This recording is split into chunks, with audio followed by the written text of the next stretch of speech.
The crack of a gunshot echoed across the dusty street as Savannah Cole ducked behind a water trough, her heart pounding like a war drum against her ribs.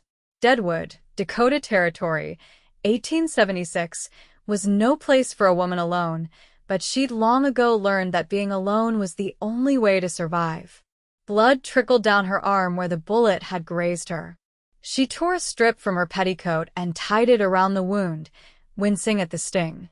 Savannah had come to Deadwood after fleeing a past that followed her like a shadow, thinking the bustling gold rush town would provide anonymity. Instead, she found her troubles had merely grown new faces.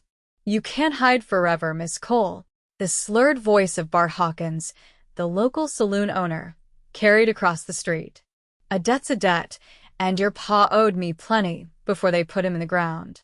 Savannah closed her eyes, cursing her father's name for the 1,000th time. James Cole had been a gambler, a drunk, and a failure as a father. His death 3 months ago had left her with nothing but his debts and a reputation she couldn't shake. The sound of approaching hoofbeats made her tense. She peered over the edge of the trough, expecting to see Hawkins' men, but instead saw a stranger on horseback, his face shadowed by a wide-brimmed hat. He dismounted with easy grace, tying his horse to the hitching post outside the general store as if gunfire in the streets was of no concern. "Hawkins," the stranger called, his voice deep and steady. "I believe your quarrel's with me now." Savannah frowned, confused. "Who was this man?" "Says who?" Hawkins emerged from the saloon doorway, revolver still in hand. "Says the deed I'm holding to Cole's claim. I bought it fair and square from the bank this morning. Any debts he had died with him, according to territorial law." Savannah couldn't believe her ears. Her father's worthless mining claim, sold to this stranger? She'd assumed it had already been seized by creditors. Hawkins spat in the dirt. "That claim ain't worth the paper it's written on. Cole never found more than a few specks of dust." "Then you won't mind if I work it myself." The stranger stood tall, unbothered. "And you won't mind leaving the lady alone." Hawkins' face contorted with anger, but something in the stranger's stance made him hesitate. "This ain't over," he muttered, but he tucked his gun away and retreated into the saloon. The stranger turned, and for the first time, Savannah saw his face clearly. He was younger than she'd expected, perhaps 30, with sun-weathered skin and eyes the color of a summer sky. His expression was kind but wary, like he'd seen enough of the world to be cautious. "Miss Cole," he called, "you can come out now. He won't trouble you today." Slowly, Savannah stood, one hand still pressed to her wounded arm. "Who are you?" she demanded. "And why would you buy my father's worthless claim?" The man approached, removing his hat. His hair was the color of wheat, in need of a trim. "Name's William Garrett. Most folks call me Will." He glanced at her arm. "You're hurt. Let me help you." Savannah stepped back. "I don't need your help, Mr. Garrett.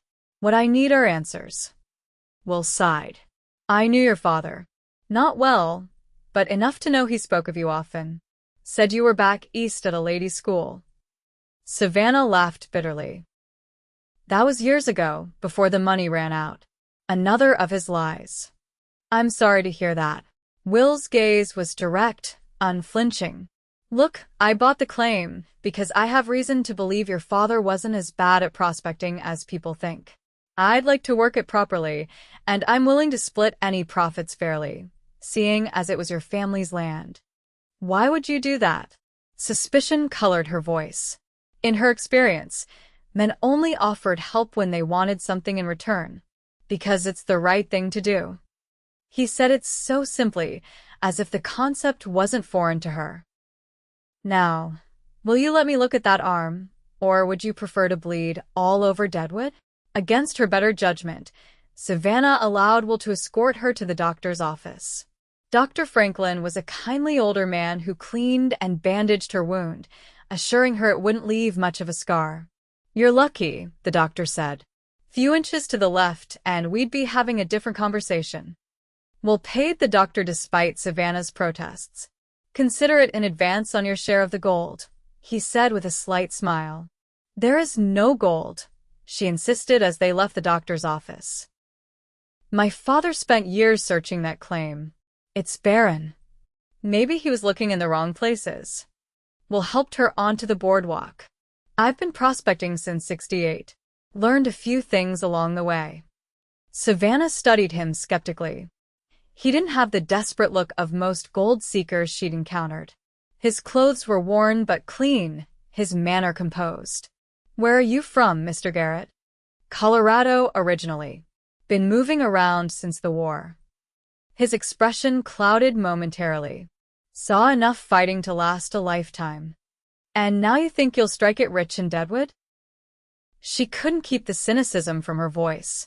I think I'll give it an honest try. He smiled, the gesture transforming his face. Where are you staying? I'll walk you back. Savannah hesitated. She'd been renting a small room above the millinery, working for Mrs. Abernathy in exchange for reduced rent, but after today's confrontation with Hawkins, she wasn't sure it was safe to return. I'm not certain where I'll be staying tonight. Will frowned. Hawkins knows where you live. She nodded. Then it settled. You'll come to my camp tonight, and tomorrow we'll figure something more permanent. I've got a tent large enough for privacy, and you can have it. I'll sleep under the stars. Absolutely not, Savannah said firmly. I don't know you, Mr. Garrett. For all I know, you could be worse than Hawkins. Will's expression remained patient. Fair enough. Is there a friend you can stay with? Someone Hawkins wouldn't think to look for you. Savannah thought of Mrs. Abernathy, but the older woman had enough troubles without inviting Hawkins' wrath. There was the church, but the pastor's wife was notorious for her judgmental attitude toward fallen women, a category in which she'd undoubtedly place Savannah, given her father's reputation. There's a respectable boarding house on the edge of town, Will suggested. Run by a widow named Mrs. Palmer. I can pay for a week's lodging to give you time to sort things out. I don't accept charity, Savannah said stiffly. It's not charity. It's an investment. If I'm right about the claim, I'll need help working it. Consider this an advance on wages. Savannah wanted to refuse, but the throbbing in her arm and the exhaustion of years spent struggling alone weakened her resolve. 1 week, she said finally, and I'll work to repay every cent. Will nodded, his expression betraying neither triumph nor pity, just simple acceptance. Let's get your things from your room while Hawkins is still nursing his wounded pride at the saloon. They walked in silence to the millinery. Mrs. Abernathy fussed over Savannah's wound and shot disapproving glances at Will until Savannah explained the situation. The older woman's expression softened. You be careful, child, she whispered as she helped Savannah gather her meager possessions. Men are all the same underneath their skin. Your father taught you that much, at least. Savannah nodded, though for some reason, she wasn't entirely convinced that Will Garrett was cut from the same cloth as James Cole. There was something steady about him, something that felt like solid ground after years of shifting sand. Mrs. Palmer's boarding house was a 2-story clapboard structure with white curtains in the windows and a small garden out front. The widow herself was a no-nonsense woman with steel-gray hair and sharp eyes that assessed Will and Savannah as they approached her door. Mrs. Palmer, my name is William Garrett. I was hoping you might have a room available for Miss Cole. The older woman's gaze lingered on Savannah's bandaged arm. Trouble follows some people, she said, her tone neutral. Not of my making, Savannah replied, lifting her chin. Mrs. Palmer studied her for a moment longer, then nodded. 2nd floor, 3rd door on the left. Meals are at 7, noon, and 6. No gentlemen callers in the rooms, no liquor on the premises, and no coming in after 9 without prior arrangement. Rent's due weekly in advance. We'll hand it over the money, without hesitation. Thank you, madam. I appreciate your help. Mrs. Palmer pocketed the coins. Miss Cole, you'll find clean linens in the chest at the foot of the bed. Mr. Garrett, while I appreciate your generosity, I don't allow men beyond the parlor unless they're immediate family. Understood. Will tipped his hat to her, then turned to Savannah. I'll come by tomorrow morning to see how you're doing and to discuss the claim. Rest well, Miss Cole. As he turned to leave, Savannah felt an unexpected urge to ask him to stay, if only for a few minutes longer. The feeling startled her. She hadn't depended on anyone since her mother died when she was 14. Mr. Garrett, she called. He turned back, eyebrows raised in question. Thank you. For everything today. A smile crinkled the corners of his eyes. You're welcome, Miss Cole. Tomorrow, then. As Savannah watched him walk away, she tried to ignore the flutter of something unfamiliar in her chest. Hope, perhaps, though she knew better than to trust it. Hope had let her down too many times before. Her room at Mrs. Palmer's was small but clean, with a narrow bed, a washstand, and a chair by the window that overlooked the street. After washing away the day's dust and changing the bandage on her arm, Savannah sat on the edge of the bed, feeling strangely adrift.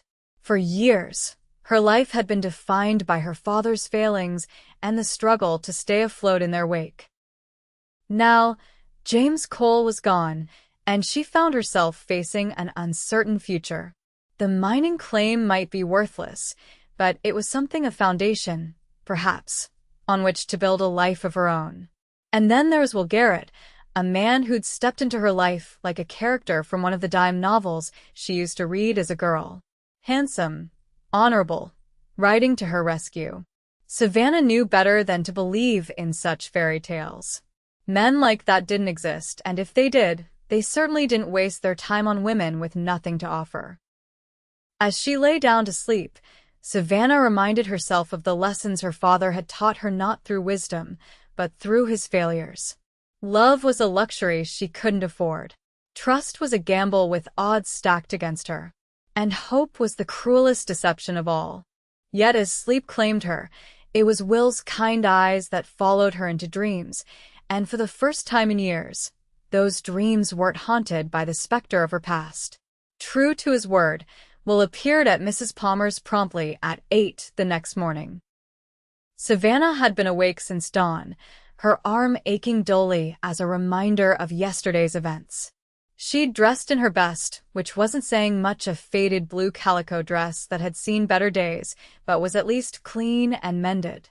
Mrs. Palmer had eyed her suspiciously over breakfast, but seemed to relax when Savannah mentioned she might be seeking employment. Decent work for a woman is hard to find in this town, the widow had said. Too many saloons, not enough families.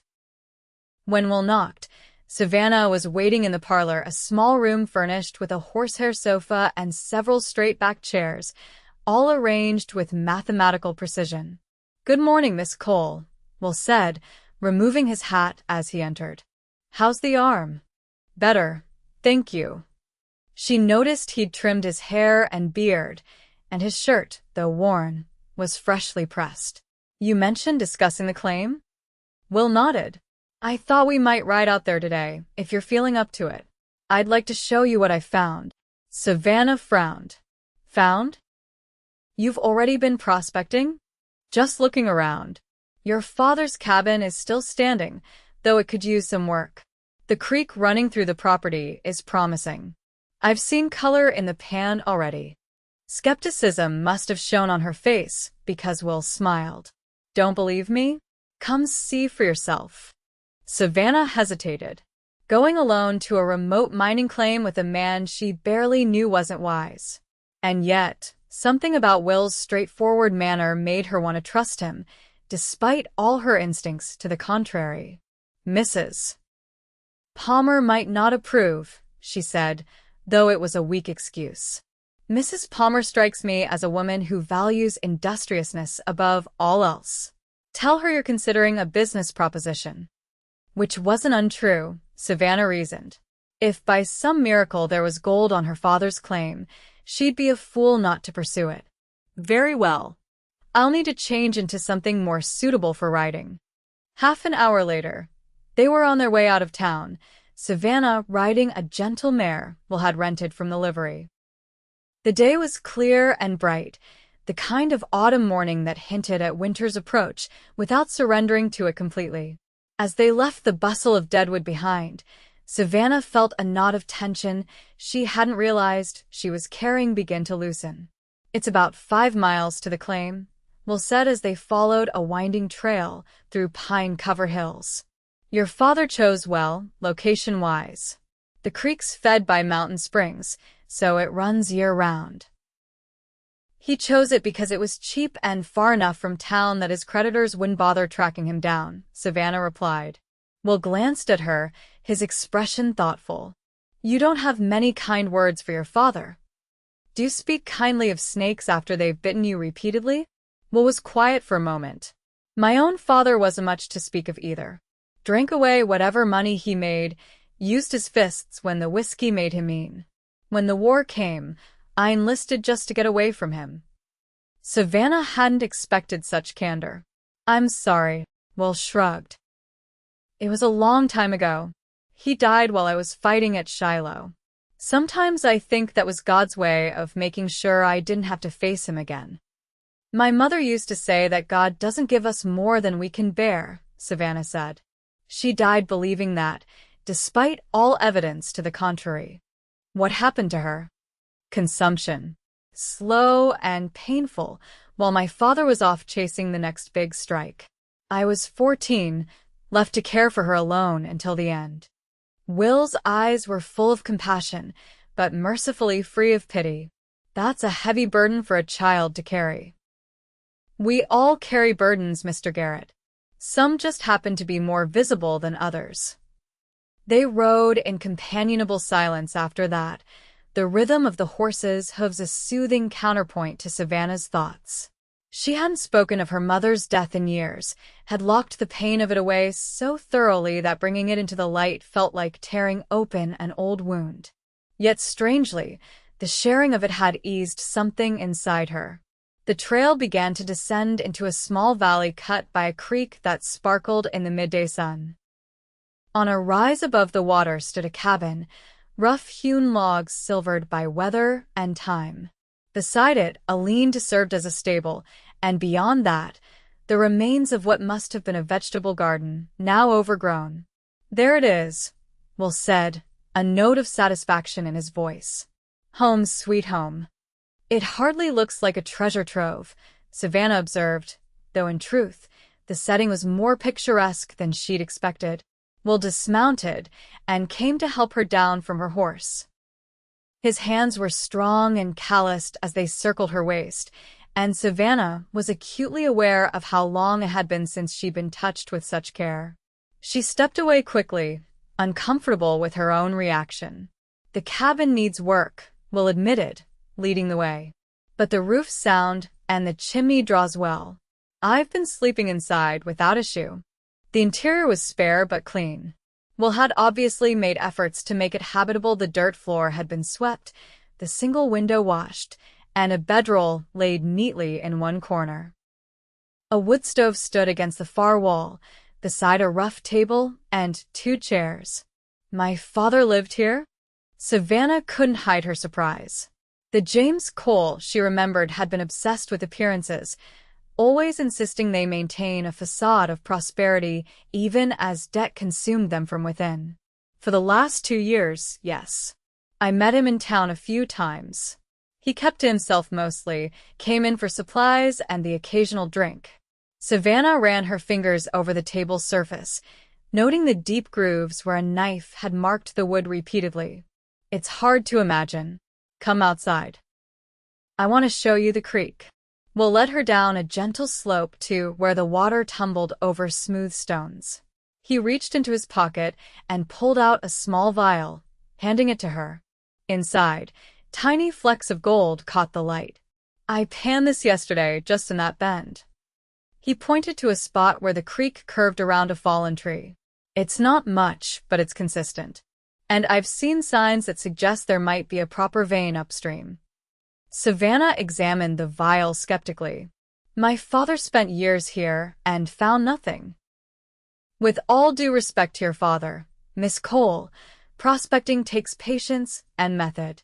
From what you've told me, He might have been looking for a quick fortune rather than doing the steady work required. She couldn't argue with that assessment.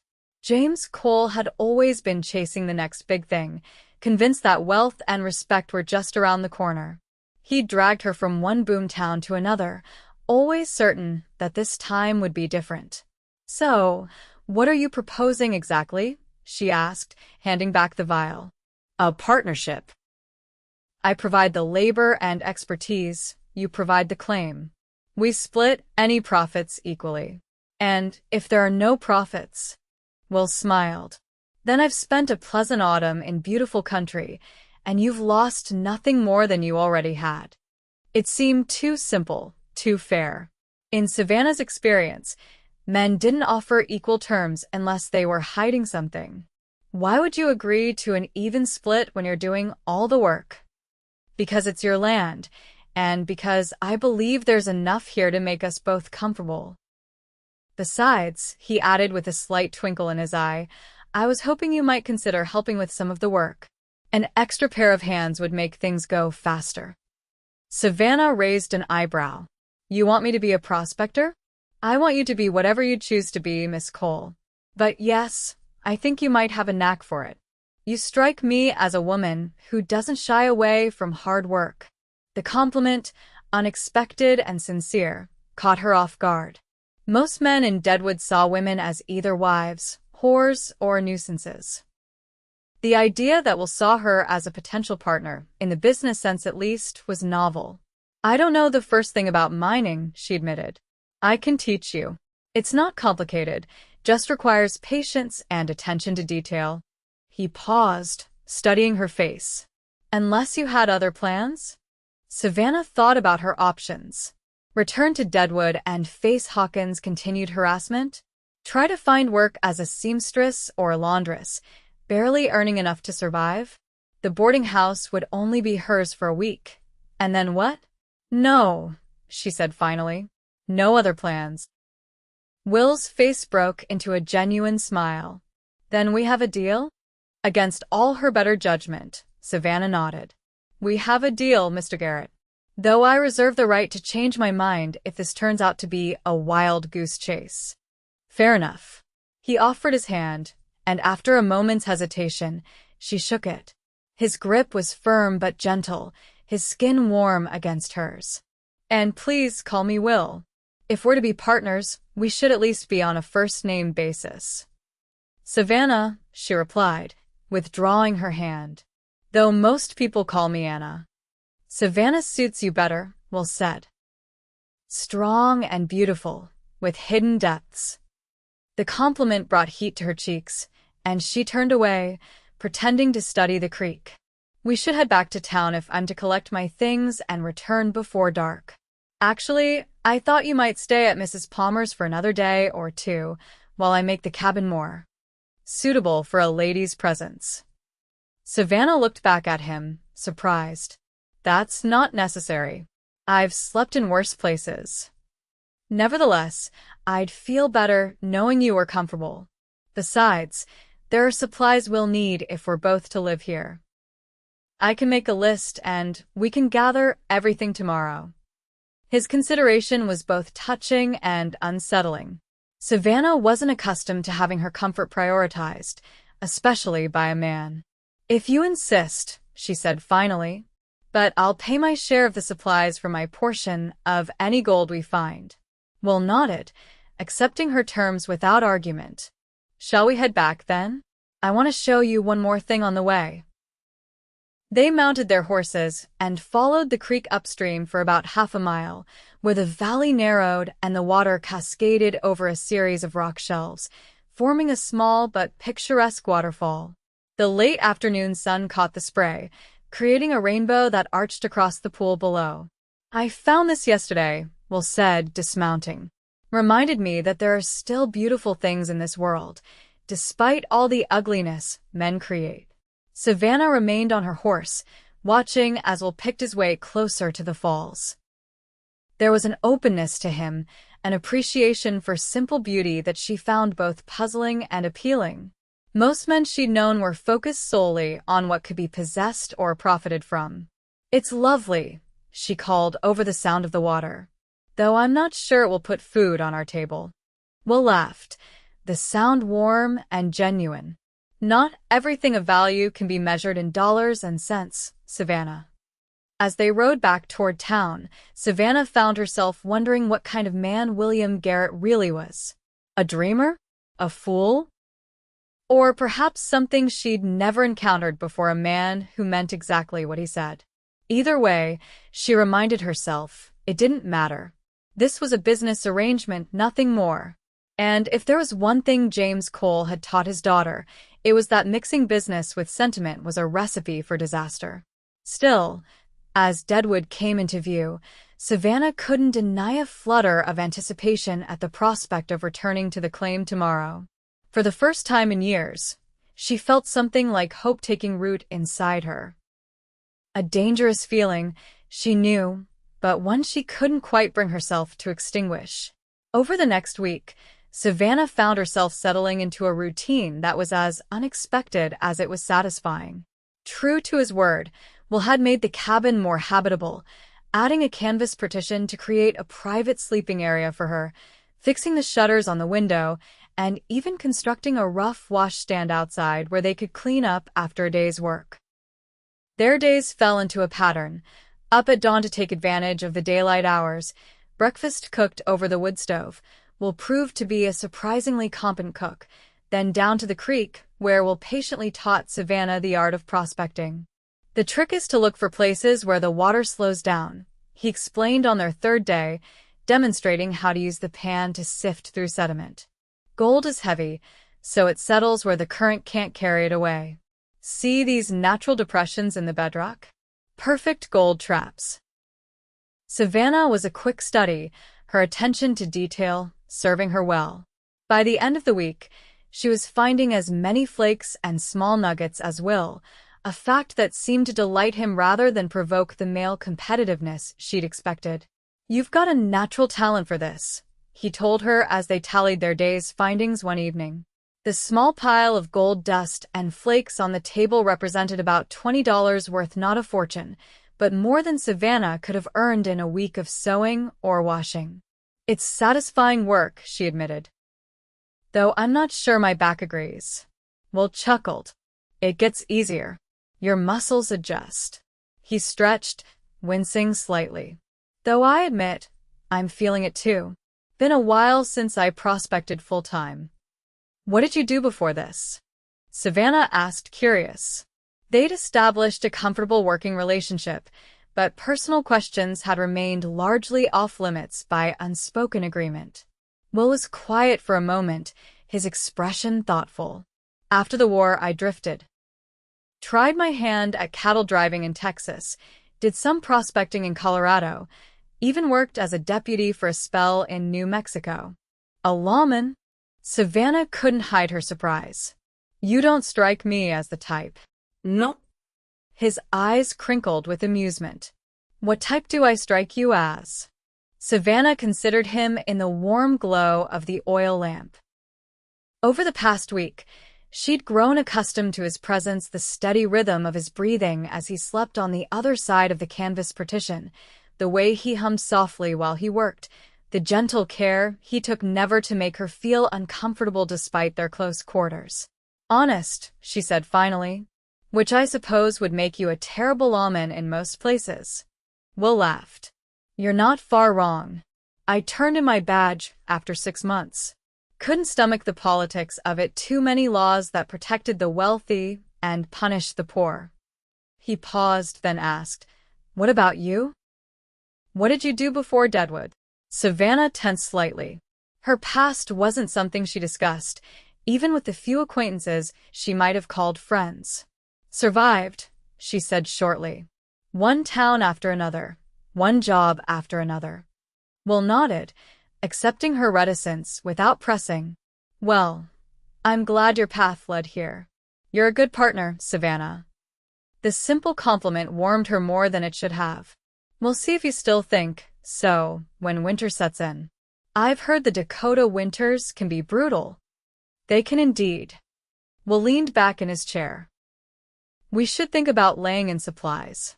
Another week or two of prospecting, then a trip to Deadwood for provisions. And we'll need to reinforce the cabin, maybe add a proper bed for you. I've been perfectly comfortable on the bedroll, Savannah protested, though in truth, her back had been complaining. Will shook his head. If we're going to be here through winter, we need to be prepared. Comfort isn't a luxury when you're snowed in for weeks at a time. The thought of spending the winter isolated with Will brought a flush to Savannah's cheeks that had nothing to do with the fire in the stove.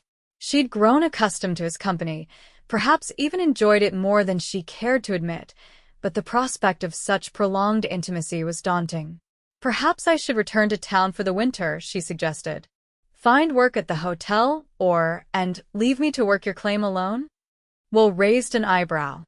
I thought we were partners. We are, but nothing. Unless. He hesitated. Unless you're uncomfortable with the arrangement. If that's the case, I understand completely. The last thing I want is for you to feel— No, Savannah interrupted, surprising herself with the vehemence of her response. No, it's not that. You've been a perfect gentleman. Relief crossed Will's face. Then what is it? Savannah struggled to articulate her concerns without revealing too much of herself. I've always relied on myself. The idea of being dependent on anyone, even a business partner, is difficult for me. You're not dependent on me, Savannah. If anything, I'm dependent on you. This is your claim, remember? Without your agreement, I'd have no right to be here at all. His words rang true, and some of the tension left her shoulders. I suppose you're right. Besides, Will added with a gentle smile, I've grown rather accustomed to your company. The cabin would be a lonely place without you. The admission, simple and honest, touched something in Savannah that she'd thought long buried, a yearning for connection, for someone who saw her as more than a burden or a means to an end. Dangerous territory, she reminded herself. Well, I can't leave you to fend for yourself, she said, trying to keep her tone light. You'd likely burn the cabin down trying to cook. Will laughed, and the moment of vulnerability passed, though Savannah found herself wondering what might have happened if she'd acknowledged the warmth that had been growing between them, rather than deflecting it with humor.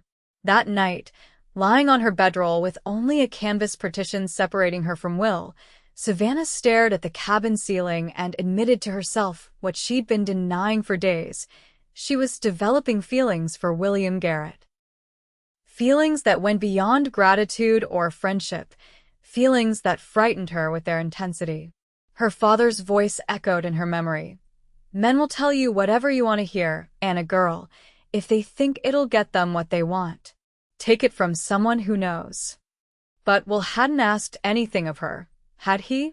He'd offered partnership, respect, and a chance at independence, all without expectation of anything beyond her contribution to their shared work. It was almost as if he saw her as a person rather than a woman to be conquered or controlled. And therein lay the danger. For if she allowed herself to believe in Will, to trust in the goodness she saw in him, what would happen when he inevitably revealed his true nature? No man was as honorable as Will appeared to be. Her father had taught her that much, at least. Savannah turned on her side, pulling the blanket tighter around her shoulders. Better to keep her guard up, to remember that this was a temporary arrangement born of mutual need, not the beginning of something deeper. Spring would come, the claim would either prove valuable or worthless, and then their paths would diverge. That was the natural order of things. Yet as sleep finally claimed her, Savannah's last thought was of Will's smile and the warmth it kindled in her despite all her carefully constructed defenses. October gave way to November, bringing shorter days and a sharpening chill to the air. Their prospecting continued to yield steady results, not enough to make them rich, but more than enough to justify their efforts. Will insisted they make weekly trips to Deadwood to deposit their findings in the assayer's office and the bank, establishing accounts in both their names. No sense keeping it all here, he explained. Too tempting for anyone passing by. On these trips, Savannah began to notice subtle changes in how the townspeople treated her. Where once she'd been viewed with suspicion or pity as James Cole's unfortunate daughter, now she was greeted with a measure of respect. Word had spread that she was working a promising claim, and in Deadwood, nothing earned respect faster than success. Even Hawkins kept his distance, though his glares whenever they passed the saloon made it clear he hadn't forgotten or forgiven what he considered a debt owed. "He'll cause trouble eventually," Savannah predicted as they rode back to the claim after one such encounter. "Men like Hawkins can't stand to see others prosper while they stew in their own bile." Will nodded grimly. "I've been thinking the same. Might be wise to take some precautions." The next day, he rode out alone and returned with a Winchester rifle and a Smith & Wesson revolver small enough to fit comfortably in Savannah's hand. "I don't like the idea of you being unarmed," he said, showing her how to load and clean the revolver. "Especially if I'm not around." Savannah took the weapon gingerly. She'd fired a gun before her father had insisted she learn the basics, but she'd never owned one. "Do you really think it'll come to that?" "I pray it won't. But in my experience, it's better to be prepared and not need it than need it and not be prepared." Over the next few days, Will worked with Savannah until she could hit a can placed on a stump at 20 paces with reasonable accuracy. She discovered a surprising satisfaction in the practice, a sense of empowerment that came from knowing she could defend herself if necessary. "You're a natural," Will said after a particularly good session. "Though I hope you never have to use that skill for real." As November progressed, they focused increasingly on preparing for winter. Will taught Savannah how to set snares for rabbits, and they spent several days hunting deer, smoking the meat for preservation. They made 2 more trips to Deadwood for supplies: flour, coffee, sugar, beans, and other staples that would see them through when travel became difficult. On their last trip before the first significant snowfall, Will surprised Savannah by purchasing a proper bed frame and mattress, arranging for it to be delivered to the cabin by wagon. "You didn't have to do that," she protested as they watched the delivery men assemble it in her sectioned-off portion of the cabin. "Consider it an investment in our productivity," Will replied with a twinkle in his eye. "A well-rested partner is a more effective partner." The bed was a luxury Savannah hadn't experienced since leaving her mother's home years before.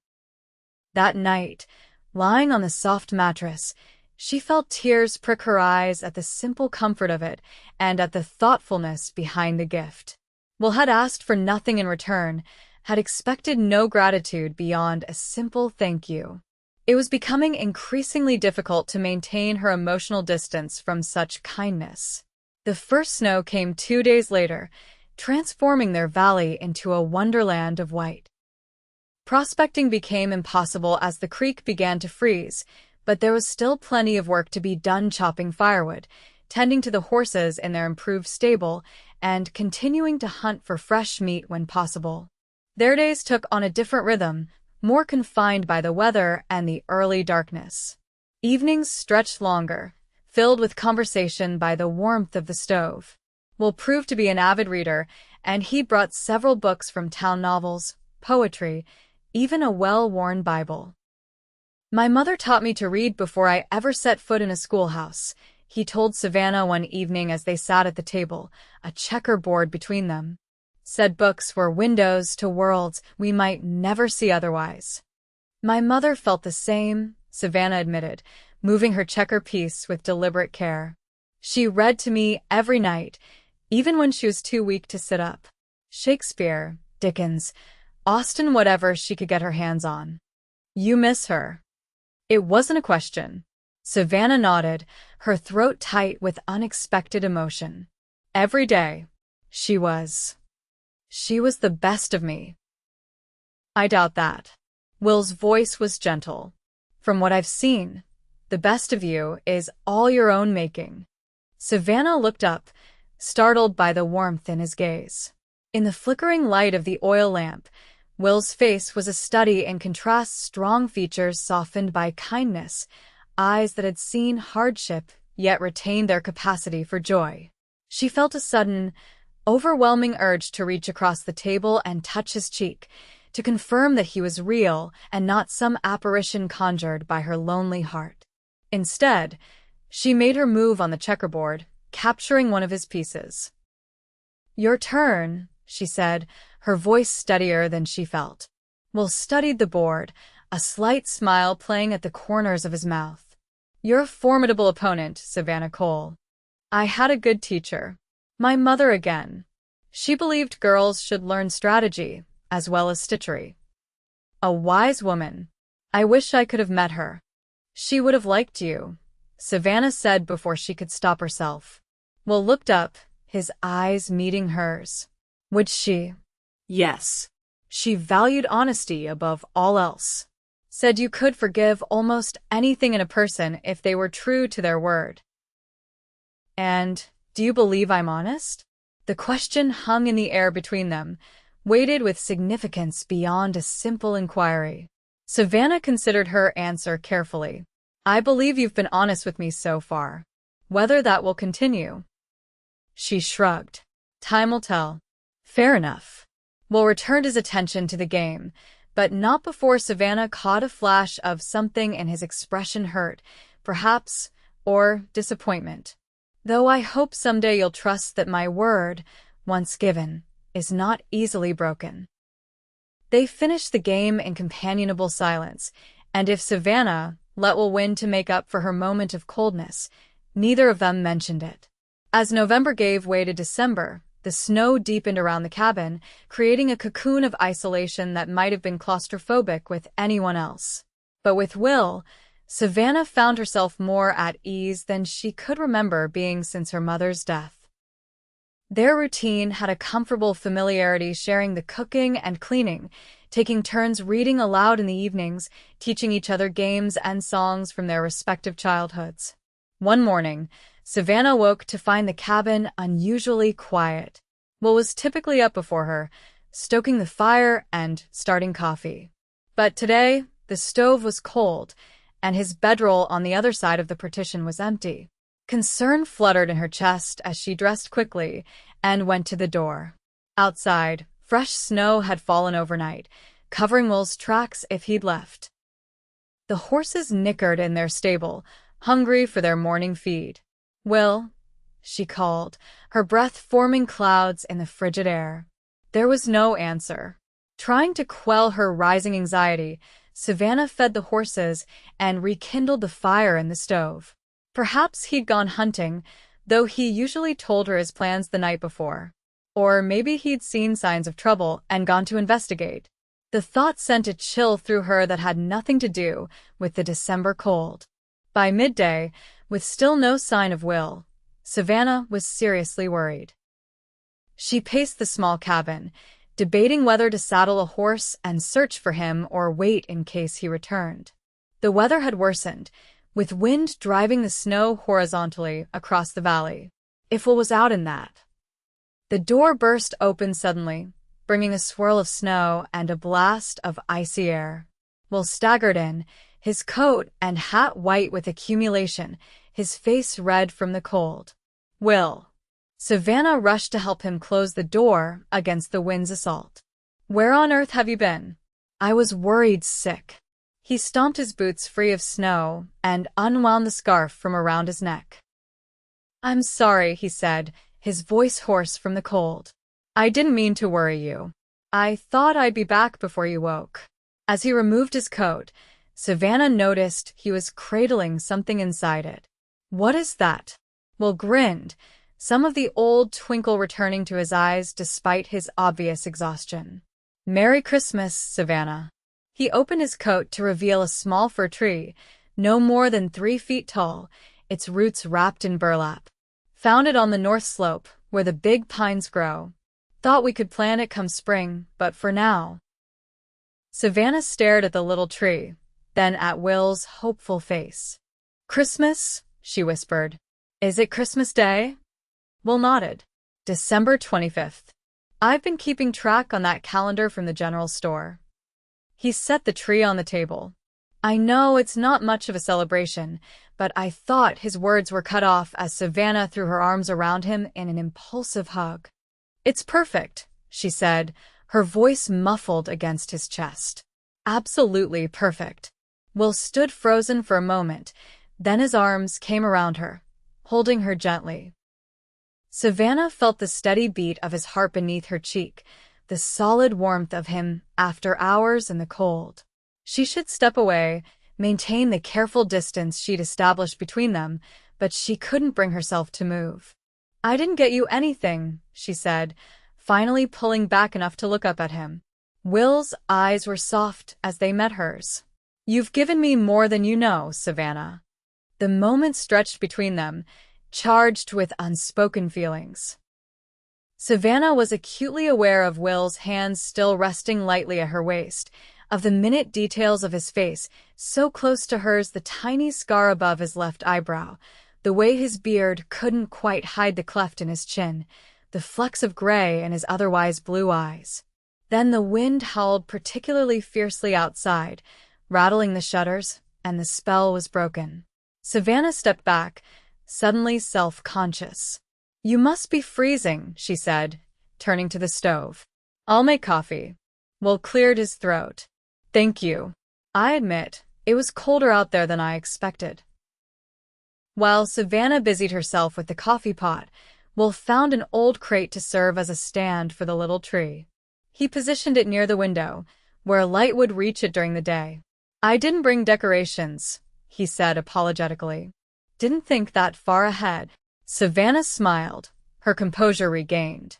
We can make some. My mother and I used to string berries and popcorn when I was a girl. No berries this time of year, but we have popcorn, Will said. And perhaps some pine cones? I saw some on my way back. They spent the afternoon creating simple ornaments, strings of popcorn, pine cones tied with scraps of thread, even a star fashioned from twigs bound together. As they worked, Savannah found herself humming Christmas carols, something she hadn't done since her mother was alive. Will joined in, his deep baritone complementing her softer alto. Silent Night gave way to, Oh Come All Ye Faithful, then Deck the Halls. By the time they'd decorated their modest tree, the cabin was filled with a warmth that came from more than just the fire in the stove. For supper, Savannah prepared a special meal from their store's venison steaks, cornbread, and dried apple pie for dessert. Will contributed a bottle of whiskey he'd been saving, pouring them each a small measure in tin cups. A toast, he said, raising his cup. To partnership, to friendship, and to finding joy in unexpected places. Savannah raised her cup to meet his. To Christmas, she added softly. And to kindness freely given. The whiskey burned pleasantly as she sipped it, warming her from the inside out. Outside, the storm continued to rage, but inside their small cabin, with the decorated tree casting shadows on the log walls and Will's steady presence across the table, Savannah felt a sense of peace she'd almost forgotten was possible. After dinner, they sat side by side on Will's bedroll, backs against the wall, watching the play of firelight through the stove's grate. Will had been unusually quiet during the meal, as if there was something on his mind he couldn't quite bring himself to say.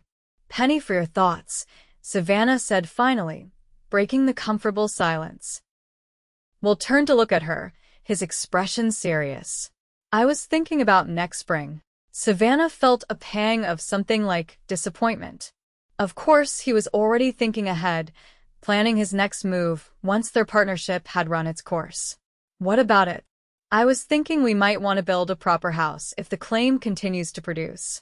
Something with separate rooms, a bigger kitchen, maybe even glass windows. Savannah stared at him, not sure she'd heard correctly. Will nodded, his gaze steady on hers. If you're amenable, I've grown rather attached to this valley. And to the company. The implication hung in the air between them. Will wasn't planning to leave when spring came. He was planning to stay, to build something permanent.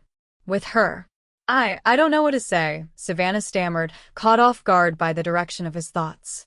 You don't have to say anything now. Will's voice was gentle. It's just an idea, something to consider over the winter. No pressure, no expectations. But there were expectations, weren't there? Not from Will, perhaps, but from her own heart, which had begun to yearn for things she'd long since convinced herself were not for her: stability, companionship, the kind of love that didn't wound or betray. Savannah took a deep breath. I'm not sure I'm built for permanence. My whole life has been about moving on, surviving, not building. I understand. And the remarkable thing was he seemed to. There was no anger in his expression, no disappointment, just acceptance. Some birds aren't meant for cages, no matter how gilded. It's not that, Savannah said, struggling to articulate feelings she'd kept buried for so long. It's that I don't know how to trust that anything good will last. Every time I've dared to hope for something better, life has taught me otherwise. Will was quiet for a moment, considering her words. My mother used to say that trust isn't something you find, it's something you build. Like a house, brick by brick, day by day. And what if the foundation is flawed? Savannah asked, her voice barely above a whisper. What if I'm flawed? Will reached out slowly, giving her time to pull away, and took her hand in his. His palm was warm and calloused against her skin. We're all flawed, Savannah. Every last one of us. The trick isn't finding someone perfect. It's finding someone whose flaws don't break what's good in you. The simplicity and truth of his words struck her like a physical blow. Tears welled in her eyes, not of sadness, but of recognition, of seeing herself clearly for the first time in years, of understanding that her fear of love wasn't wisdom but a wound that had never properly healed. I don't know if I can be what you want, she said honestly. Will's smile was gentle. I don't want you to be anything other than what you are. And what you are, Savannah Cole, is extraordinary just as you are. He leaned forward slowly, giving her every opportunity to turn away, and pressed his lips to her forehead in a gesture so tender it made her heart ache. Merry Christmas, he murmured against her skin. When he pulled back, Savannah caught his face between her hands, surprising them both with her boldness. For a moment, she simply looked at him, memorizing the kindness in his eyes, the strength in his features, the patient waiting that asked nothing of her she wasn't ready to give. Then she kissed him, a gentle pressing of lips that contained all the words she couldn't yet say: gratitude, fear, hope, and the first fragile tendrils of something that might, with time and care, grow into love. When they parted, Will's eyes were bright with emotion.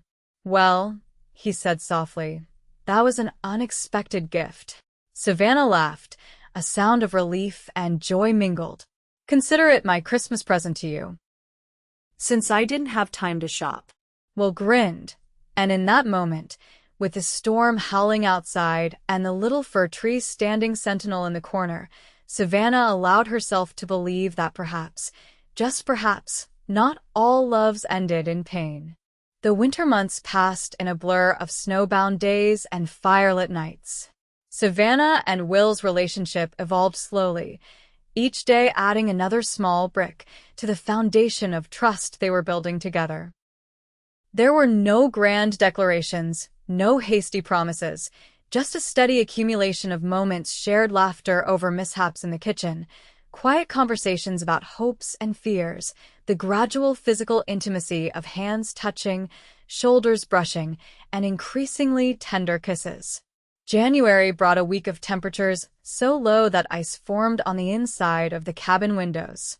They spent those days huddled near the stove, taking turns reading aloud from Will's small collection of books. He had a particular fondness for Walt Whitman, whose words he read with such feeling that Savannah found herself entranced as much by the reader as by the poetry itself. Do I contradict myself? Very well, then I contradict myself. I am large, I contain multitudes. Will read one evening, his voice low and resonant, in the quiet cabin. That sounds like something my father would have said to justify his lies, Savannah commented, working on a pair of mittens she was knitting from yarn they'd purchased in town. Will looked up from the book. Maybe. Or maybe Whitman is just acknowledging that people are complex, that we can hold opposing truths within us simultaneously, without either being a lie. Savannah considered this. Like being both fearful and brave, wanting connection but being afraid of it. Exactly. Will smiled. Like a certain prospector I know who can swing a pickaxe with the best of them, but also cries over injured birds. Savannah threw a small ball of yarn at him, which he caught deftly. That happened once, and the poor thing had a broken wing, which you splinted with twigs and cotton thread, nursing it back to health for 3 weeks until it could fly again. Will's eyes were warm with admiration. That's what I meant about contradictions. You're the strongest woman I've ever known, and also the most gentle. Such compliments still made Savannah uncomfortable, though less so than they once had. Will had a way of stating his observations as simple facts, without expectation or agenda, making them easier to accept. "What about you?" she asked, returning to her knitting. "What contradictions do you contain, William Garrett?" Will was quiet for a moment, marking his place in the book with a finger. "I suppose the biggest one is that I've spent most of my adult life wandering, never staying in one place for long, yet all I've ever truly wanted is a home. And now—" Savannah kept her eyes on her knitting, though her heart had begun to beat faster. "Now I'm beginning to think I've found one. Not just a place, but a person. Someone who makes me feel like I've finally stopped running." Savannah looked up then, meeting his gaze across the small space between them. The honesty in his eyes took her breath away. "I'm still learning how to stop running," she admitted. "It's become such a habit. I'm not sure I remember how to stay still." "You don't have to figure it out all at once." We'll set the book aside and move to sit beside her on the bed. "And you don't have to figure it out alone." He took her hand, his thumb tracing gentle circles on her palm. "I know you're afraid, Savannah. After what you've been through, how could you not be? But I want you to know that whatever happens between us, whatever you decide you want or don't want, I'll respect it. You won't lose me as a friend or a partner unless that's what you choose." The promise, so simple and yet so profound, brought tears to Savannah's eyes. All her life, she'd been waiting for the other shoe to drop, for the people she cared about to reveal their true, selfish natures. But Will had been nothing but consistent in his kindness, his respect, his honesty. "What if I don't know what I want?" she whispered. Will smiled. "Then we keep doing what we're doing. Day by day, no rush, no pressure. We've got all winter to figure it out, and beyond that if need be." Savannah leaned into him then, resting her head on his shoulder. Will's arm came around her, a gentle weight that felt like shelter rather than constraint. "Thank you," she said softly. "For what?" "For being patient. For not pushing. For—" She hesitated. "For showing me that not all men are like my father." Will pressed a kiss to the top of her head. "Your father's failings were his own, Savannah. They say nothing about your worth or what you deserve." They sat like that for a long while, the only sounds the crackling of a fire and the wind whistling around the eaves of the cabin. Savannah felt something settle within her, a piece of herself that had been adrift for too long finding its mooring at last.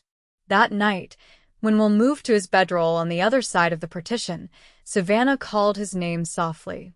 "Will, would you?" "Would you stay with me tonight?" "Just to sleep," she added quickly. "It's so cold and—" She didn't need to finish the thought. Will appeared in the doorway, his expression a mixture of tenderness and uncertainty. "Are you sure?" Savannah nodded, pulling back the covers in invitation. "I'm sure." Will slipped into the bed beside her, careful to maintain a respectful distance until Savannah moved closer, tucking herself against his side. His arm came around her, and she laid her head on his chest, listening to the steady beat of his heart. "Good night, Savannah," he murmured into her hair. "Good night, Will," she replied, closing her eyes against the unexpected welling of emotion. For the first time in memory, she felt completely safe, completely at peace. It was a feeling worth protecting, worth nurturing, perhaps even worth the risk of heartbreak. As January gave way to February, and February to March, their routine expanded to include these shared nights, innocent at first, simply sleeping in each other's arms, then gradually more intimate as Savannah's trust in Will deepened. He never pushed, never presumed, always followed her lead with a patience that spoke volumes about his character. By the time the first thaws of spring began to soften the snow around the cabin, Savannah had come to a realization that both terrified and exhilarated her. She was in love with William Garrett. Not the desperate, clinging love she'd observed in others, but something steadier, stronger, a love built on mutual respect, shared labor, and genuine kindness. She hadn't said the words aloud, though she suspected Will knew. He had a way of reading her that was uncanny, noticing small changes in her mood before she herself was fully aware of them. It was both unsettling and comforting to be known so well. As the creek began to flow freely again and the first wildflowers appeared on the hillsides, they resumed their prospecting with renewed vigor. The winter's enforced pause had been productive in its own way, giving them time to plan, to strategize, to dream together about what they might build if the claim continued to yield gold. Their first trip back to Deadwood after the long winter isolation was both exciting and jarring. The town seemed louder, more chaotic than Savannah remembered, the streets muddy with spring runoff and crowded with new arrivals hoping to make their fortunes. At the assessor's office, their winter's accumulation of gold dust and nuggets carefully saved in vials and pouches came to just over $500, a sum that widened the assessor's eyes and prompted him to ask pointed questions about the location of their claim. "Just a small operation," Will said casually. "Nothing worth writing home about." But word spread quickly in a town like Deadwood. As they made their rounds to the bank and the general store, Savannah noticed the speculative glances, the whispered conversations that halted when they approached. She felt the old anxiety rising within her, the habitual urge to run before trouble found them. Will sensed her discomfort. "We'll finish our business and head back to the claim," he murmured as they left the bank. "No need to linger." They were loading supplies into their saddlebags when a familiar voice called out, sending a chill down Savannah's spine. Well, well. If it ain't the prosperous Miss Cole and her partner. Bart Hawkins stood in the street, his usual dishevelment now tinged with an air of desperation that made him more dangerous than before. The winter had not been kind to him. His face was gaunt, his clothes shabbier than Savannah remembered. Will turned slowly, positioning himself slightly in front of Savannah. "Hawkins. Still holding grudges, I see. Ain't a grudge when someone owes you money." Hawkins' hand rested near the gun at his hip. "Word is you two struck it rich on old Cole's claim. The same claim he swore was worthless when he was drowning in debt to me." "Any debt James Cole owed died with him," Savannah said, finding her voice. "The law is clear on that point." Hawkins spat in the dirt. "Law in Deadwood ain't worth the paper it's written on. I want what's mine." "And what exactly do you think is yours?" Will's voice remained calm, but Savannah could see the tension in his shoulders. "A share of whatever you're pulling out of that claim. James Cole and I had an arrangement. He drank on credit, promised to pay me back when he struck gold. Now you've struck gold on his claim, so that debt transfers to you." "That's not how it works, Hawkins." Will's hand hadn't moved toward his weapon, but his stance had shifted subtly, ready to react if needed. "Miss Cole inherited the claim legally, and I purchased a partnership interest from her, also legally. Any arrangements you had with her father were between the two of you." A crowd had begun to gather, drawn by the possibility of confrontation. Savannah felt exposed, vulnerable, all the peace and security of their winter sanctuary stripped away in an instant. Hawkins' face twisted with anger. "You think you're better than me, don't you? Both of you. Well, let me tell you something. Is there a problem here?" A new voice interrupted, and Savannah turned to see a man wearing a marshal's badge approaching. She didn't recognize him. He must have been appointed during the winter. "No problem, Marshal," Will said easily. "Just a misunderstanding about some old debts." The marshal looked between them, taking in Hawkins' aggressive stance and the growing crowd. Misunderstandings have a way of turning bloody in this town. "Why don't you all move along, conduct your business elsewhere?" Hawkins glared but took a step back.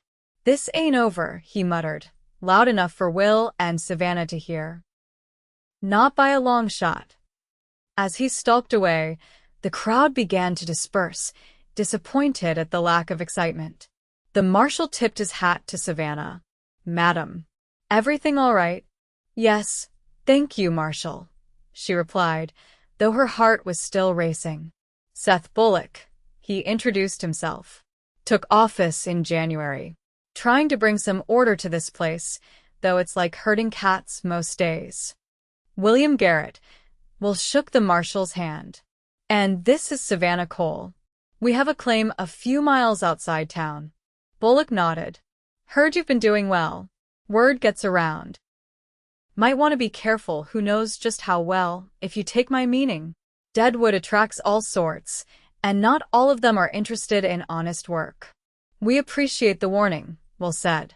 "We were just heading back to our claim now." "Good idea." Bullock's gaze was shrewd.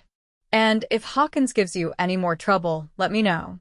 Man's been on a downward spiral since winter set in. Lost his saloon to gambling debts, been drinking away what little he has left. Makes him dangerous." After the marshal left, Will and Savannah finished loading their supplies in tense silence. Only when they were well away from town did Savannah speak.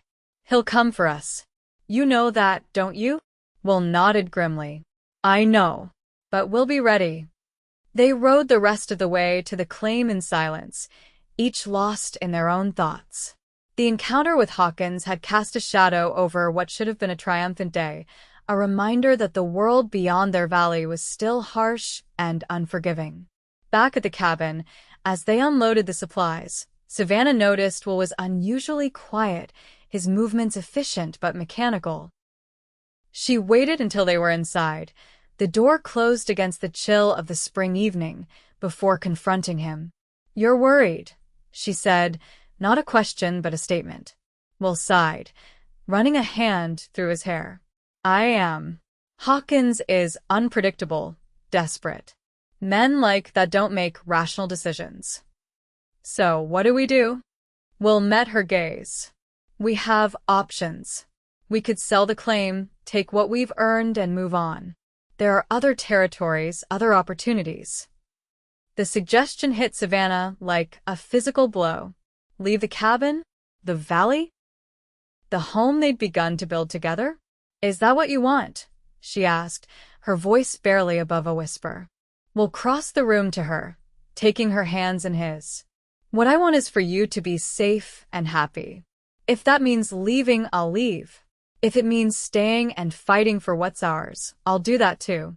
But Savannah, you need to understand I'm not attached to this place nearly as much as I'm attached to you." The declaration, simple and direct, brought tears to Savannah's eyes. All her life, she'd been secondary to men's ambitions, her father's endless quest for riches, the various employers who had seen her as nothing more than cheap labor.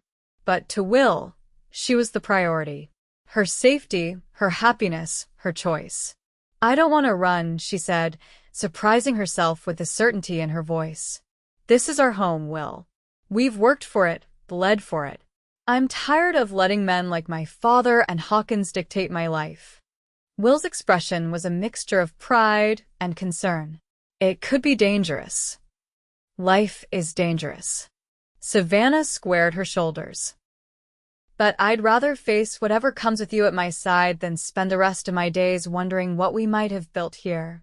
Will studied her face, searching for any sign of doubt. Finding none, he nodded. "Then we stay. But we take precautions. No prospecting alone. Weapons within reach at all times. And we reinforce the cabin's stronger door, shutters on the windows." "Agreed." Savannah stepped closer, wrapping her arms around his waist and resting her head against his chest. "We'll face it together." Will held her tightly, his chin resting on the top of her head. "Together," he echoed. After a moment, he added softly, "You know I love you, don't you, Savannah?"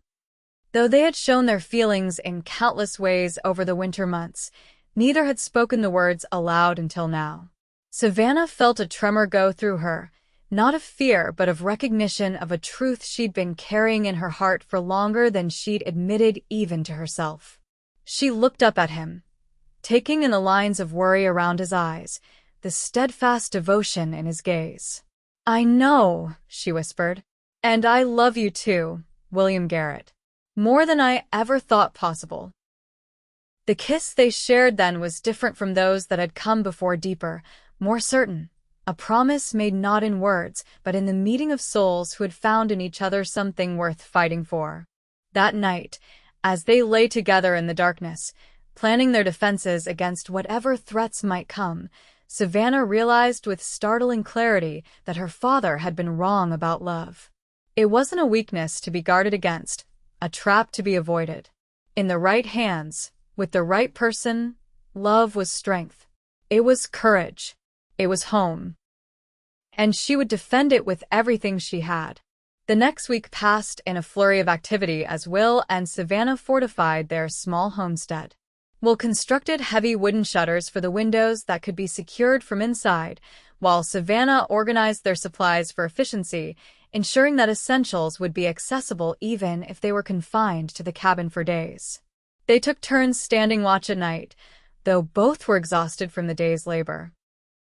Their prospecting continued, but with new caution, one always keeping an eye on the surrounding hills while the other worked the creek. "This feels like preparing for war," Savannah commented one evening as Will showed her how to reload the Winchester rifle more quickly. "Better to be over-prepared than under," he replied, though his smile didn't quite reach his eyes.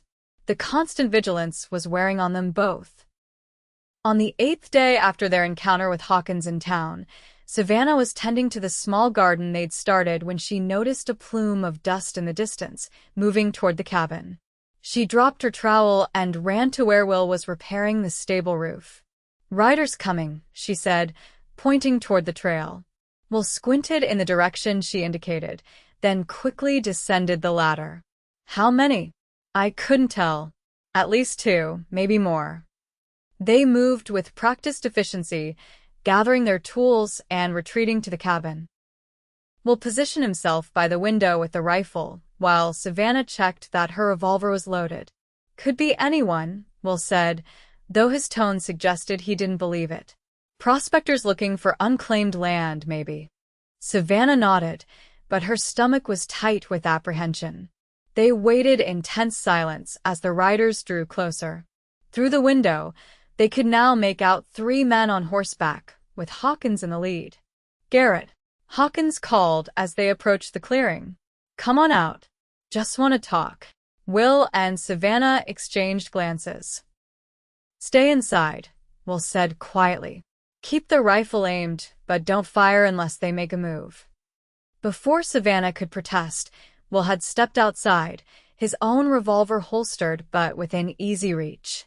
She positioned herself at the window, rifle ready, her heart pounding in her ears. "That's far enough, Hawkins," Will called when the riders were about 30 yards from the cabin. "State your business." Hawkins reined in his horse, the other 2 men flanking him. Savannah didn't recognize them, but their hard faces and well-worn gun belts marked them as the kind of men who hired out their violence to the highest bidder. "Like I said, just want to talk." Hawkins' voice was deceptively pleasant. "Been thinking about our conversation in town. Figured we could work something out, reasonable-like." "There's nothing to work out," Will replied, his stance casual but alert. "The claim belongs to Miss Cole and myself. Any business you had with James Cole died with him." Hawkins spat, the gesture contemptuous. "See, that's where you're wrong.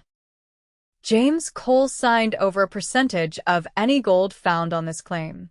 Got the paper right here." He patted his vest pocket. Signed and witnessed. By whom? Will's voice was skeptical. And why bring it up only now, when you've heard we're finding gold? Been looking for the paper. Finally found it when I was moving out of the saloon. Hawkins' smile didn't reach his eyes. Legitimate business, Garrett. I'm willing to settle for 20% of what you've already found, plus the same percentage going forward. I'd need to see this supposed agreement, Will said. And have it verified by a lawyer. Hawkins laughed, an ugly sound. No lawyers in Deadwood, as you well know. But I'm a reasonable man. How about you invite us in, offer some hospitality, and we can discuss terms like gentlemen? Savannah's finger tightened on the rifle's trigger. The last thing they should do was allow Hawkins and his men inside their home. Will seemed to share her thought. I think we'll discuss this right here, Hawkins. If you have a legitimate claim, present it properly through Marshal Bullock. Otherwise, I suggest you leave our property. Hawkins' facade of pleasantness dropped away. You think you're so much better than the rest of us, don't you? With your fancy words and your high-minded principles. Well, let me tell you something, Garrett and Deadwood, might makes right. And right now you're outnumbered. Will's hand hovered near his revolver. Am I? Seems to me it's 3 against 2, and Miss Cole is quite handy with a rifle. On cue, Savannah shifted position slightly, making sure the rifle barrel was visible through the window. The two men with Hawkins exchanged uneasy glances. Hawkins' face contorted with anger. This isn't over, Garrett. Not by a long shot. You think about my offer. 20% is fair. The alternative. He let the threat hang in the air. Good day, Hawkins, Will said firmly. Don't come back without Marshal Bullock if you want to discuss this further. For a tense moment, Savannah thought Hawkins might order his men to attack. But after a long, hate-filled stare, he wheeled his horse around. You'll regret this, he called over his shoulder as they rode away. Only when the riders were out of sight did Will return to the cabin, his face grim. He's lying about the agreement, he said as soon as the door was closed behind him. Your father might have been many things, but from what you've told me, he was too proud to sign away any part of his claim, especially to a man like Hawkins. Savannah nodded, lowering the rifle. He would have rather starved. And nearly did, at times. Hawkins is desperate, Will said, pouring himself a cup of water from the bucket near the stove. Desperate men are dangerous. What do we do now? Will sighed, running a hand through his hair. We keep our guard up. And next time we go to town, we speak to Marshal Bullock, let him know what's happening. But their planned trip to town a few days later was delayed when Will woke with a fever, his skin hot to the touch, and his eyes unnaturally bright. Savannah tended to him anxiously, applying cool compresses to his forehead and brewing the medicinal tea her mother had taught her to make from pine needles. Probably just a spring chill, Will insisted between fits of coughing. I'll be fine in a day or two. But as the hours passed, his condition worsened. By nightfall, he was shivering violently despite the blankets Savannah had piled on him, his breathing labored and painful to hear. I need to get the doctor, Savannah said, fear making her voice sharp. You need medicine, proper care. Will caught her wrist weakly as she stood to go. No, he gasped. Too dangerous. Hawkins could be watching the trail. I can't just sit here and watch you suffer. Tears of frustration pricked at Savannah's eyes. What if it's pneumonia? People die from that, Will. He tried to smile, though it was more of a grimace. Takes more than a cough to kill me, he wheezed. Just need rest. Savannah knew he was trying to be brave for her sake, but his pallor and the rattle in his chest terrified her. She'd lost her mother to illness. She couldn't bear to lose Will too. Making a swift decision, she gathered what she would need for the ride to town: her revolver, a canteen of water, the remaining money they kept in the cabin. Will tried to protest again, but a fit of coughing left him too weak to argue. I'll be back with the doctor before dawn, she promised, pressing a kiss to his burning forehead. Keep the rifle beside you. Shoot anyone who isn't me. The night was clear but moonless as Savannah rode toward Deadwood, pushing her horse faster than was safe on the dark trail. Every shadow seemed to hide a potential threat, every rustle in the undergrowth a possible ambush. But her fear for Will outweighed her fear of Hawkins, driving her forward despite the risks. Deadwood was still awake when she arrived, the saloons and gambling halls spilling light and noise into the muddy streets. Savannah headed directly for Dr. Franklin's office, praying he would be sober and available. To her relief, the doctor answered her frantic knocking, looking rumpled but alert. "Miss Cole? What's the matter?" "It's Will, Mr. Garrett," she explained breathlessly. "He's very ill, fever, coughing, chills. I fear it might be pneumonia." The doctor nodded grimly. "There's been a bout of lung fever going around. Let me gather my things." He disappeared back into his office, returning moments later with his medical bag. "Where is he?" "At our claim, about 5 miles out of town." "Can you ride?" "Been riding longer than you've been alive," the doctor said with a hint of indignation. "Just let me saddle my horse." As they prepared to leave, a familiar figure emerged from the shadows across the street. Savannah's hand moved to her revolver, but it was Marshal Bullock who stepped into the light, not Hawkins. "Evening, Miss Cole." "Doctor." Bullock tipped his hat. "Trouble?" Quickly, Savannah explained the situation, including their recent confrontation with Hawkins. The Marshal's expression darkened. "I'll ride with you," he said decisively. "Hawkins has been making threats all over town since you two were here last. Drunk talk, mostly, but I don't like it." The journey back to the claim seemed both interminable and too swift. Savannah's mind raced with worst-case scenarios: Will's condition worsening beyond help, Hawkins attacking while she was gone, the cabin empty or in flames when they arrived. But when they crested the final rise, the cabin stood just as she had left it, a thin wisp of smoke from the chimney indicating the fire still burned. No sign of disturbance, no lurking figures in the shadows. Will was where she'd left him, though his condition had deteriorated. His breathing was shallow, his skin flushed with fever, his eyes glazed when they opened at their entrance. "Told you not to go," he managed before another coughing fit seized him. Dr. Franklin moved to the bedside, his manner brisk and professional as he examined Will. "Lung fever, as I suspected," he announced after listening to Will's chest with his stethoscope. "Serious, but not hopeless. We've caught it relatively early." He opened his bag and began preparing medications, explaining to Savannah what each was for and how to administer them.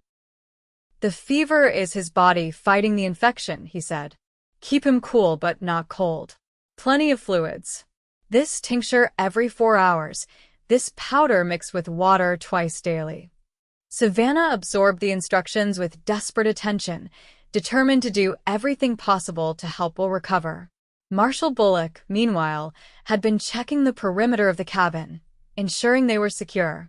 "No sign of visitors," he reported when he returned. "But I don't like leaving you two out here alone, especially with Mr. Garrett in this condition." "I can manage," Savannah said firmly, though the prospect of caring for Will while also remaining vigilant against Hawkins was daunting. Bullock studied her face. "I've no doubt of that, Miss Cole. But even the bravest souls need sleep sometimes." He seemed to come to a decision. "I'll stay tonight, ride back to town in the morning. Can send one of my deputies out to check on you regularly after that." Savannah wanted to refuse, to insist she could handle everything alone as she always had. But Will's labored breathing from the bed reminded her that pride was a luxury she couldn't afford right now. "Thank you, Marshal," she said simply. "We'd be grateful for the help." Dr. Franklin prepared to leave, promising to return in 2 days to check on Will's progress. "The next 48 hours are critical," he warned. "If the fever hasn't broken by then, or if his breathing worsens significantly, send for me immediately." After the doctor left, Savannah took up her position at Will's bedside, bathing his face with cool water and helping him sip the medicine. Marshal Bullock kept a discreet distance, making coffee and taking the first watch without being asked. Through the long night, as Will's fever raged and his breathing grew more labored, Savannah found herself praying for the first time since her mother's death. Not the formal prayers of her childhood, but desperate, bargaining pleas to a God she wasn't sure was listening. Don't take him from me. Please, not him too. I'll do anything, be anything, just let him live. Sometime near dawn, Will's fever seemed to spike. He thrashed in the bed, muttering incoherently, calling out names Savannah didn't recognize, comrades from the war, perhaps, or family long gone. She held his hand through it, murmuring reassurances, willing her strength into him through their joined fingers. You can't leave me, Will Garrett, she whispered fiercely. Not now. Not when I've just found you. As if he'd heard her, Will's eyes opened, clearer than they had been since she'd returned with the doctor. Savannah? His voice was weak, but lucid. I'm here. She squeezed his hand. I'm right here. A small smile touched his cracked lips. Knew you would be. His eyes drifted closed again, but his breathing seemed easier, less labored. Marshal Bullock, who had been watching from across the room, approached quietly. Fever might be breaking, he observed. Good sign. Savannah nodded, hope beginning to blossom in her chest. He's strong, she said. Stronger than he knows. The marshal studied her face. As are you, Miss Cole. Not many women would face what you have with such courage. Savannah hadn't thought of herself as courageous. Stubborn, perhaps. Determined. A survivor by necessity rather than choice. But looking at Will's sleeping face, feeling the steady beat of his pulse beneath her fingers, she recognized that love required its own kind of courage, the bravery to care deeply, knowing the pain that loss could bring. Not courage, she said softly. Just love. Bullock's weathered face softened. Amounts to the same thing in my experience. As promised, the marshal left after dawn, arranging for his deputy to check on them daily. Will's condition improved gradually over the next 2 days, his fever subsiding and his cough becoming less severe. By the time Dr. Franklin returned, he was able to sit up and take broth, though he remained weak. You're a lucky man, Mr. Garrett, the doctor pronounced after examining him. Lung fever takes many, especially in these parts. But you seem to be on the mend. I have an excellent nurse, Will replied, his voice still hoarse, but his eyes clear as they met Savannah's. Indeed you do. The doctor packed away his instruments. Continue with the medications for another week. Plenty of rest, no exertion. And Miss Cole, make sure you're getting enough rest yourself. You can't care for him if you collapse from exhaustion. After the doctor left, Savannah busied herself preparing a more substantial meal for Will. Venison broth with barley, one of the recipes her mother had taught her for invalids. Will watched her from the bed, his expression contemplative. Come sit with me, he said when she brought him the bowl. You look dead on your feet. Savannah perched on the edge of the bed, suddenly aware of how tired she truly was. She hadn't slept properly in days, catching only brief naps while the marshal or his deputy stood watch. I was so afraid, she admitted, the words tumbling out now that the immediate crisis had passed. When your fever was highest, I thought I might lose you. Will set the bowl aside and took her hand. I heard you, you know, through the fever. Your voice calling me back. Tears welled in Savannah's eyes. You probably heard me threatening to never speak to you again if you died. Will's laugh turned into a cough, but he recovered quickly. That does sound like you. His expression grew serious. I'm sorry I frightened you. And I'm sorry you had to face the danger of riding to town alone. I would have faced worse to save you. The admission came easily, the truth of it undeniable. Will's eyes were bright with emotion. I know. And that's why I love you, Savannah Cole. Your heart is the bravest, most beautiful thing I've ever known. Savannah leaned forward, resting her forehead against his. I thought loving someone meant making yourself vulnerable, opening yourself to pain. And it does. But it also makes you stronger than you ever thought possible. Will's hand came up to cup her cheek. Your father taught you that love brings pain. I want to spend the rest of my life teaching you that it also brings joy. The promise in his words was unmistakable. The rest of your life? Savannah whispered. Will nodded, his gaze steady on hers. If you'll have me. Not now, not until I'm back on my feet and can do this properly. But yes, Savannah, I'm asking if you'll consider becoming my wife. The word hung in the air between them, wife. A concept Savannah had long ago filed away as not for her, a role she'd convinced herself she wasn't suited for. Yet with Will, the idea didn't feel like a cage but like a garden, a space where they could both grow, rooted in mutual respect and genuine love. I don't need a proper proposal, she said softly, or a ring, or any of the trappings. I just need you, Will, healthy and whole and by my side. Will's smile was radiant despite his pallor. Is that a yes? Savannah leaned in to kiss him gently, mindful of his weakened state. It's a yes. But you're not allowed to get sick again, do you understand? My heart can't take it. Will's laugh was the sweetest sound she'd heard in days. I'll do my best. Though I must admit, having you as a nurse has certain appeals. Savannah swatted his arm lightly. Behave yourself, William Garrett. Doctor's orders. Rest and no exertion, remember? Yes, madam. Will settled back against the pillows, but kept hold of her hand. Stay with me while I sleep? Savannah nodded, shifting to sit more comfortably beside him. Always. As Will drifted off to sleep, his breathing still labored but steadier than before, Savannah marveled at the journey that had brought them here. From their first meeting on Deadwood's dusty street to this moment of commitment, their path had been neither straight nor easy. Yet every step, every challenge, had led to this, a love that had transformed her understanding of what was possible. Her father had been wrong about so many things, but most of all about love. In James Cole's world, love was a transaction, a weakness to be exploited. But Will had shown her that true love was generous, patient, and kind. It didn't demand or diminish, it offered and expanded. As spring blossomed around their small cabin and Will regained his strength day by day, Savannah found herself looking toward the future with an optimism she'd never allowed herself before. Their claim continued to produce modest but steady amounts of gold, enough to build on if they were careful.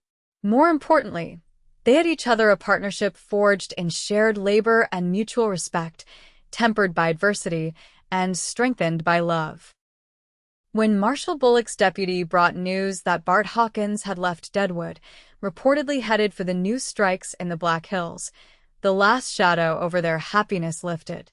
Whether Hawkins had given up his scheme or simply found easier targets, his departure meant they could focus on building their life together without constantly looking over their shoulders.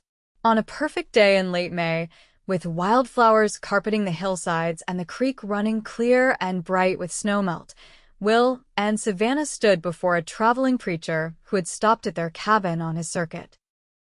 The ceremony was simple, just the two of them, the preacher, Marshal Bullock as witness, and Dr. Franklin, who had become a friend during Will's illness.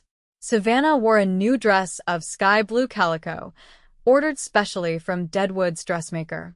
Will had splurged on a proper suit, though he looked slightly uncomfortable in the formal attire after months in work clothes. Do you, William Garrett, take this woman to be your lawfully wedded wife? The preacher asked, his voice carrying on the spring breeze. Will's eyes never left Savannah's as he answered, I do.